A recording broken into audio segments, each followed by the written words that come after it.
Վրաստան, Թուրքիա, Իրան, Ադրբեջան։ Ինչ են անում Հայաստանի հարևանները։ Ինչ է կատարվում այդ երկրներում։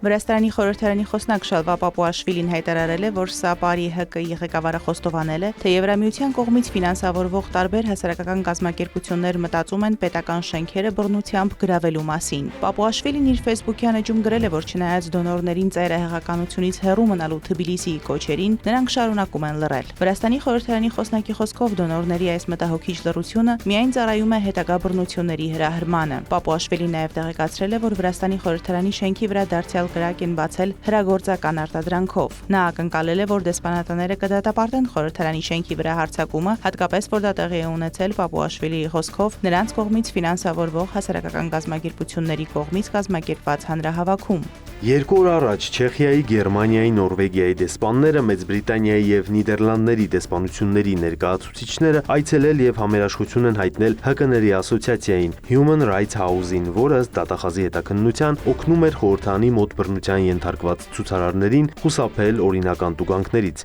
ինչը նաեւ հետագա բռնությունների համար է արվում։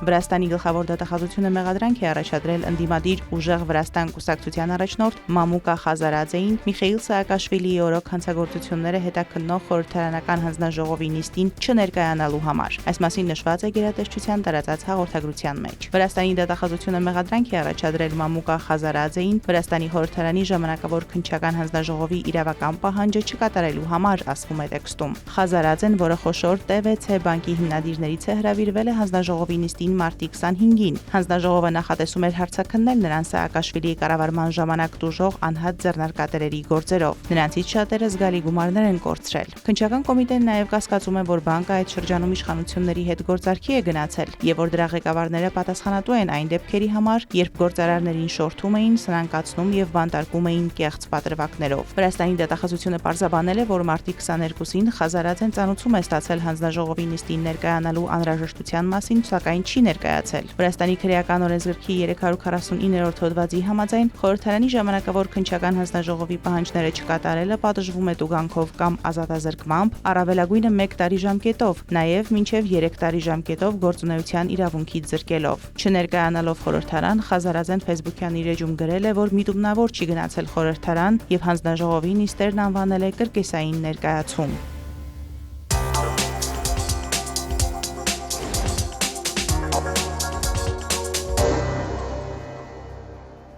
Թուրքիայի արտգործնախարար Հական Ֆիդանը պաշտոնական այցով մեկնել է Ֆրանսիա, որտեղ հանդիպել է ֆրանսիացի իր գործընկեր Ժան Նոել Բարոյի հետ։ Ֆիդանը Փարիզում է բարձր մակարդակի բանակցությունների համար, որոնք նվիրված են երկկողմ հարաբերություններին, Թուրքիա-Եվրամիություն կապերին, եվրոպական անվտանգությանը, ուկրաինական պատերազմին, տարածաշրջանային եւ միջազգային կարևոր իրադարձություններին։ Բանակցությունները կկենտրոնանան առևտրի եւ ներդրումների ամրապնդման, նաեւ էներգետիկայի, տրանսպորտի, զբոսաշրջության, տեխնոլոգիաների, մշակույթի եւ կրթության ոլորտներում գործակցության վրա։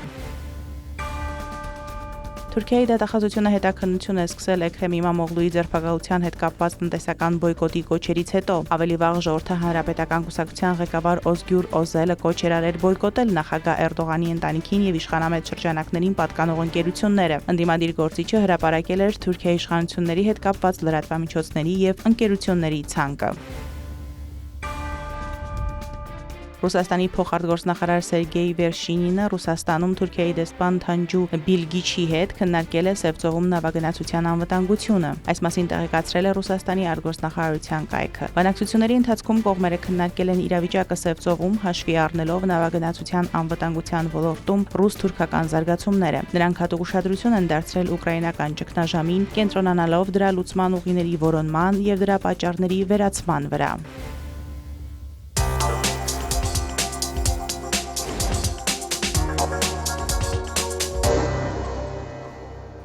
Միացյալ Նահանգների նախագահին կարող է դուր չգալ 2015 թվականի միջուկային գործարքը, բայց այն պարունակում է Իրանի համար մեկ առանցքային պարտավորություն, որն ուժի մեջ է եւ որից շահել է նույնիսկ Միացյալ Նահանգները լինելով գործարքից դուրս։ Այս մասին X-ի իր էջում գրել է Իրանի արտգործնախարար Աբբաս Արաղչին։ Իրանը վերահաստատում է, որ ոչ մի դեպքում չի փնտրի մշակի կամ ձեռք բերի միջուկային զենք։ Առաքչին նշել է, որ գործողությունների համատեղ համապարփակ ծրագրի ստորագրումից 10 տարի անց եւ 7 տարի անց այն բանից հետո, երբ Միացյալ Նահանգները միակողմանիորեն դուրս եկավ դրանից, չկա գեթ մեկ ապացույց, որ Իրանը խախտել է այդ պարտավորությունը։ Առաքչին հիշեցրել է, որ այդ մասին վերջերս խոսել է նաեւ Միացյալ Նահանգների ազգային հետախուզության տնօրեն Թուլսի Գաբարդը։ Դիվանագիտական ներգրավվածությունը աշխատել է նախկինում եւ դեռ կարող է աշխատել, սակայն բոլորի համար պետք է պարզ լինի, որ ռազմական տարբերակ ասվածը ըստ սահմանման գոյություն չունի, առավելևս չկա ռազմական լուծում։ Մեր տարածաշրջանում աղետալի ձախողումները, որոնք ԱՄՆ նախկին վարչակազմերին արժեցել են ավելի քան $7 տրիլիոն, բավական ապացույց են։ Ռուսաստանը դատապարտում է Միացյալ Նահանգների կողմից Իրանին ուղղված սպառնալիքները եւ դրանք ոչ տեղին է համարում։ Այս մասին Միջդունարոդնaya Жизнь ամսագրին տված հարցազրույցում ասել է Ռուսաստանի արտաքին գործերի փոխնախարար Սերգեյ Ռյաբկովը։ Միացյալ Նահանգների նախագահ Դոնալդ Թրամփը սպառնում է ռմբակոծել եւ մաքսատուրքեր սահմանել Իրանի վրա, եթե երկիրը չհրաժարվի իր միջուկային ծրագրից։ Սպառնալիքները իսկապես լսվում են նաև վերջնագրերը։ Մենք նման մեթոդները ոչ տեղին ենք համարում, դատապարտում ենք դրանք։ Ռյաբկովը հավելել է, որ Միացյալ Նահանգները այս կերպ փորձում է իր կամքը պարտադրել մեկ այլ երկրի։ Ռուսաստանի փոխարտգործնախարարը կարծում է, որ դա կարող է բարդացնել իրավիճակը եւ հանգեցնել հետևանքների, որոնց դեպքում ապագայում ավելի մեծ ջանքեր կպահանջվեն լարվածությունը եւ Մերձավոր Արևելքում բացահայտ հակամարտության վտանգը մեղմելու համար։ Դրա հետևանքները, հատկապես եթե հարվածները հասցվեն միջուկային ենթակառուցվածքին, կարող են աղետալի լինել ամբողջ տարածաշրջանի համար։ Ես նույնիսկ չեմ խոսում այն մասին, թե դա ինչ հետևանքներ կարող է ունենալ Թեհրանի գործողությունների առումով, ինչի մասին մեր իրանցի գործընկերները նույնպես խոսում են բացահայտ եւ հստակ։ Այնպես որ քանի դեռ ժամանակ կա եւ բանը բանից չի անցել, մենք պետք է կրկնապատկենք մեր ջանքերը, փորձելով համաձայնության գալ ողջամիտ հիմքի վրա։ Ռուսաստանը այստեղ պատրաստ է իր ծառայությունները առաջարկել Վաշինգտոնին, Թեհրանին եւ բոլոր նրանց, ովքեր հետաքրքրված են այս հարցով։ Ավելի վաղ Իրանը կոչ էր արել ՄԱԿ-ին դատապարտել Թրամփի սպառնալիքները եւ դրանք ճանաչել որպես միջազգային իրավունքի խախտում։ Միացյալ Նահանգները պետք է հնարավորինս շուտ վերադառնա իրանական միջուկային ծրագրի շուրջ բանակցություններին, քանի որ պատժամիջոցները, ճնշումն ու հարկադրանքը ոչ միտեղ չեն հանգեցնի խնդրի լուծմանը։ Այս մասին հայտարարել է Չինաստանի արտաքին գործերի նախարարության խոսնակ Գո Ջիակունը։ Նա ընդգծել է, որ քաղաքական եւ դիվանագիտական ներգրավվածությունն ու երկխոսությունը մնում են միակ կենսունակ եւ գործնական տարբերակը։ Այս դիրքորոշումը վերջերս վերահաստատվել է Չինաստանի, Ռուսաստանի եւ Իրանի համատեղ հայտարարության մեջ անցած ամիս Պեկինում փոխարտգործնախարարի մակարդակով եռակողմ հանդիպումից հետո։ Գոն վերահաստատել է Չինաստանի աջակցությունը համատեղ համապարփակ գործողությունների ծրագրի շրջանակում նոր կոնսենսուսի հասնելու հարցում եւ հորդորել է Միացյալ Նահանգներին դրսեւորել քաղաքական անկեղծություն, հնարավորինս շուտ վերադառնալով բանակցությունների սեղանի շուրջ։ Գործողությունների համատեղ համապարփակ ծրագրի իրականացումը խաթարվել է ԱՄՆ-ի դուրս գալու պատճառով։ Վաշինգտոնը պետք է քաղաքական անկեղծություն դրսևորի եւ հնարավորինս շուտ վերադառնա բանակցություններին։ Պատժամիջոցները, ճնշումն ու հարկադրանքը ոչ միտեղ չեն տանի։ Իրանի միջուկային խնդիրը կրկին հասել է վճռական հանգրվանի։ Չինաստանի արտգործնախարարության խոսնակը հավելել է, թե հրամայական է, որ բոլոր շահագրգիռ կողմերը պահպանեն հեռանկարային եւ կառուցողական վերաբերմունք, ուժեղացնեն դիվանագիտական ջանքերը եւ պայմաններ ստեղծեն բանակցությունների վերսկսման համար։ Նա վստահեցրել է, որ Չինաստանը կշարունակի աշխատել խաղաղ բանակցությունները խթանելու եւ մոտ ապագայում բանակցությունները վերսկսելու ուղղությամբ։ Իրանի հեղափոխության պահապանների կորպուսի օդատիեզերական բաժնի ղեկավար բրիգադային գեներալ Ամիր Ալի Հաջիզադեն հայտարարել է, որ Մերձավոր Արևելքում 50,000 ամերիկացի զինծառայող կա Իրանի հասանելիության սահմաններում։ Սա նշանակում է, որ նրանք նստած են ապակետան մեջ, իսկ երբ մարդը նստում է ապակետան մեջ, քարեր չի նետում ուրիշների վրա։ Այս հայտարարությունն արել է Իրանը այն բանից հետո, երբ Միացյալ Նահանգների նախագահ Դոնալդ Թրամփը հայտարարել է, որ կռմբակոծի Իրանը, եթե վերջինս հրաժարվի միջուկային գործարքից։ Միացյալ Նահանգները նոր պատժամիջոցներ է սահմանել Իրանին առնչվող 6 կազմակերպությունների եւ 2 ֆիզիկական անձանց նկատմամբ։ Այս մասին տեղեկացրել է Միացյալ Նահանգների ֆինանսների նախարարության կայքը։ Ըստ գերատեսչության հայտարարության պատժամիջոցների ենթարկված անձինք եւ կազմակերպությունները պատասխանատու են եղել անօդաչու թռչող սարքերի մասերի ձեռքբերման համար իրանական Coats Aviation Industries ընկերության անունից, որն Իրանի անօդաչու թռչող սարքերի ծրագրի առաջատար արտադրողն է։ Իրանի կողմից անօդաչու թռչող սարքերի եւ հրթիռների տարածումը, ինչպես տարածաշրջանում իր դաշնակիցներին, այնպես էլ Ռուսաստանին, Ուկրաինայի դեմ օգտագործելու համար շարունակում է սպառնալ խաղաղ բնակչությանը, ԱՄՆ-ի անձնակազմին, մեր դաշնակիցներին եւ մեր գործընկերներին։ Միացյալ Նահանգների ֆինանսների նախարար Բեսենթը նաև հավելել է, որ իր ղեկավարած կառույցը կշարունակի խափանել Իրանի ռազմաարդյունաբերական համալիրը եւ անօդաչու թռչող սարքերի, հրթիռների եւ սովորական սպառազինությունների տարածումը, որոնք հաճախ հայտնվում են ապակայունացնող ուժերի, այդ թվում ահաբեկչական կազմակերպությունների ձեռքում։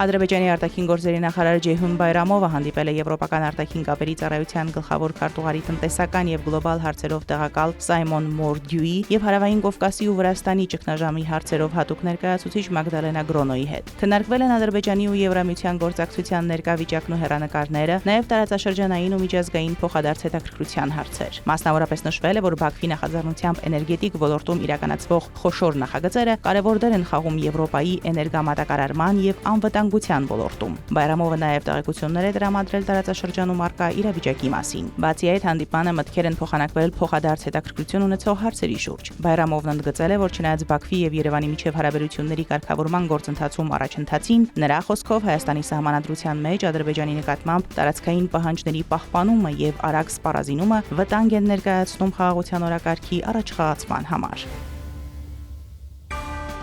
Հայաստանում բարձրաստիճան հանդիպումներից հետո Գերմանիայի նախագահը մեկնել է Բաքու, հանդիպել Ադրբեջանի նախագահի հետ։ Անդրադարձ է եղել երկկողմ հարաբերություններին, տնտեսական, էներգետիկ գործակցությանը, ինչպես նաև տարածաշրջանային զարգացումներին։ Իլհամ Ալիևը Ֆրանկ-Վալտեր Շտայնմայերի հետ հանդիպանը հայտարարել է, որ Հայաստանի հետ խաղաղության պայմանագրի տեքստը ամբողջությամբ համաձայնեցված է։ Փաստաթուղթը բաղկացած է 17 պարբերությունից, այստեղ Ադրբեջանը լրացուցիչ պայմաններ չի առաջադրում։ Մեր պայմանները Հայաստանին հայտնի են, դրանք նոր չեն՝ Մինսկի լուծարում եւ սահմանադրության փոփոխում։ Սակայն դեռ որևէ լուրջ արձագանք չենք ստացել, նշել է Իլհամ Ալիևը։ Նրա խոսքով այս երկու պայմանի կատարումից հետո խաղաղության պայմանագրի ստորագրմանը ոչինչ չի խանգարի։ Միևնույն ժամանակ Ալիևը կարծիք է հայտնել, որ Ադրբեջանի եւ Հայաստանի դիրքորոշումները խաղաղության հասնելու հարցում բավականին մոտեցել են։ Ըստ ադրբեջանական լրատվամիջոցների Գերմանիայի նախագահն էլ համոզմունք է հայտնել, որ Հայաստանի եւ Ադրբեջանի միջև խաղաղության գործընթացը մեծ նշանակություն ունի։ Շտայնմայերը ողջունել է խաղաղության համաձայնագրի տեքստի վերջնականացումը։ Հիասքանչ պահ է այն կնքելու համար, պետք չէ բաց թողնել այս հնարավորությունը։ Փոխզիջումների գնալու քաղաքական կամք է հարկավոր, ասել է Գերմանիայի նախագահը, հավելել Բեռլինը կանի հնարավորը կողմերին աջակցելու համար։ Նա կարծիք է հայտնել, որ Հայաստանի եւ Ադրբեջանի միջև կայուն խաղաղություն հաստատելու համար երկար ժամանակ կպահանջվի։ Շտայնմայերի խոսքով հարկավոր է աստիճանաբար փոխվստահության մթնոլորտ կառուցել։ Գերմանիայի նախագահը նաև հայտարարել է Լեռնային Ղարաբաղի հարցում Բեռլինը հստակ դիրքորոշում ունի, այն Ադրբեջանի մաս է։ Ադրբեջանի Սումգայիթ քաղաքի հանրակացարաներից մեկում հրդեհ է բռնկվել, 14 մարդ տարհանվել է։ ԱԻՆ-ը ահազանգ է ստացել, որ Սումգայիթի 14-րդ միկրոշրջանում գտնվող հանրակացարանի շենքում հրդեհ է բռնկվել։ Օպերատիվորեն դեպքի վայր են մեկնել պետական հրշեջծառայության եւ Սումգայիթի մարզային կենտրոնի ուժերը։ Հրդեհը բռնկվել է 4 հարկանի հանրակացարանային շենքի 4-րդ հարկի միջանցքում։ Մարոթ Արվերդյան, Հարևաններ։